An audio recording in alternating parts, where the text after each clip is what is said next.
My name is Eva and I'm based in Prague in Czech Republic, and my practice is based in creating these structured landscapes, these kind of safe and brave spaces where we can open difficult questions about different normative patterns and binary logics on which our world is based, and also perhaps to rethink our interspecies relationships.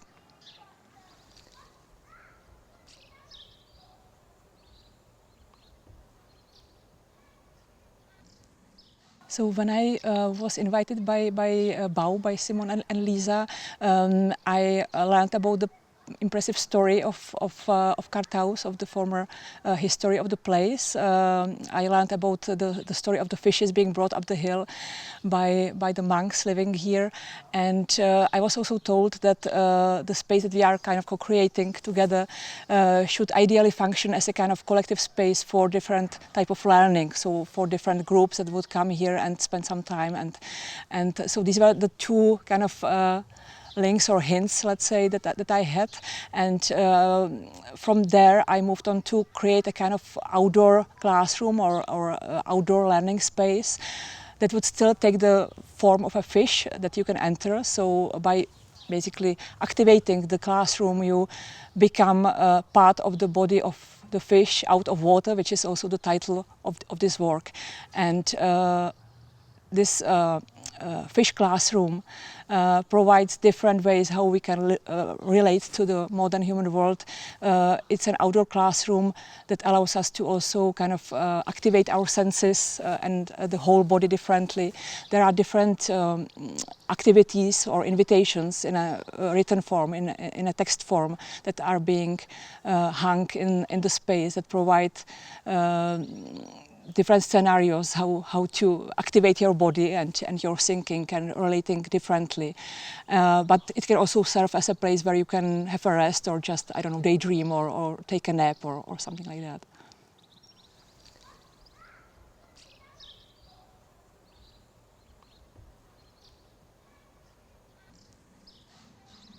I guess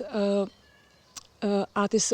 at least for me, a really important and can also become a kind of powerful tool that allows us to think, but also to relate and also feel differently beyond the usual, I don't know, verbal language, verbal expressions, or relating beyond arguments and facts and so on. So it plays a really important role in this world, and I guess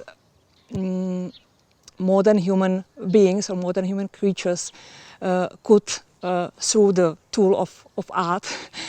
inspire us to relate differently. So to teach us very much about how to kind of reactivate the nature within us, but how to also establish more respectful and empathetic relation to the nature around us. So it shouldn't be just the one-way direction, hopefully, or ideally, to learn from the modern human beings, because obviously they can learn us, they can teach us, a lot.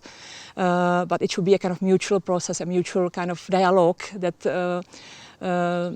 leads us to also the necessity to communicate differently with the modern human world. We have to kind of re-establish our communication patterns to be able to connect to it and to establish this deeper kind of communication. So I guess, at least for me, these two function very well together. We just have to be always, of course, we have to be brave in stepping into uncertain grounds and create this dialogue, but at the same time we have to be very sensitive in establishing this dialogue, so not to kind of overcome or rule the natural world, which is the kind of usual historical but also contemporary pattern.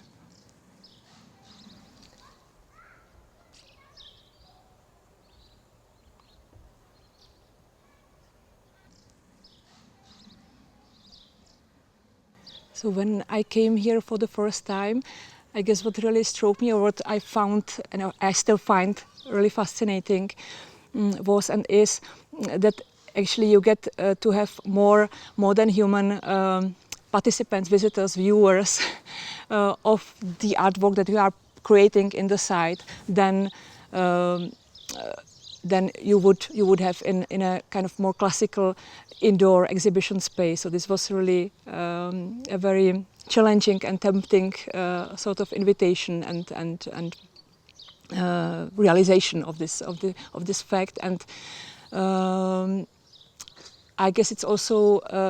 I already mentioned the motif of the fish, so that's something that stayed with me, and what also reconnected to some of my previous works, where the idea of imagining that you are stepping into the situation of a fish being out of water was always very, very important for many reasons. One of them,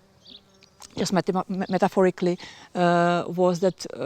it kind of allows us to step into the position or situation of someone who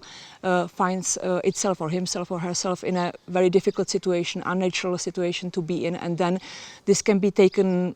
on one hand, of course, if we would think about the fish as a kind of fatal state of being, but on the other hand, it can be also a chance to kind of relearn or unlearn, let's say, our usual habits of being and functioning. So the motif of fish is another thing, and then obviously, like when one looks around the surrounding, the mountains that are quite far away, and yet you feel they are kind of very intimate beings. You are in their very close relationship. You are almost facing them, and my daughters keep telling them about. They keep telling me about a dream that they had the first night when we arrived here, which was quite a strong image I still carry in my head, about a mountain that we are facing from our window, from our balcony, that every night walks one step towards us. So at the end we would basically be facing it. The mountain would appear in our very close proximity. So the idea of this walking, of this alive being, of the mountain not being a kind of dead piece of stone, but as a alive organism, also kept me thinking about what to do about it next.